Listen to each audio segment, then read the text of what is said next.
sa Indo, magkaminuotan kamo, siringkan pagkamuot ko sa Indo.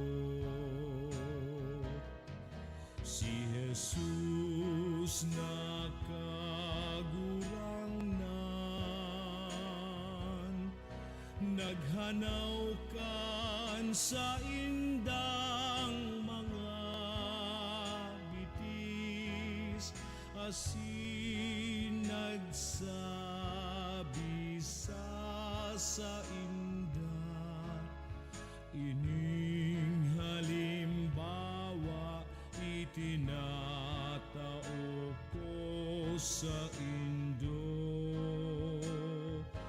Bagong tugon itinatao ko sa Indo, magkaminuotan kamo, siringkan pagkamuot ko sa Indo.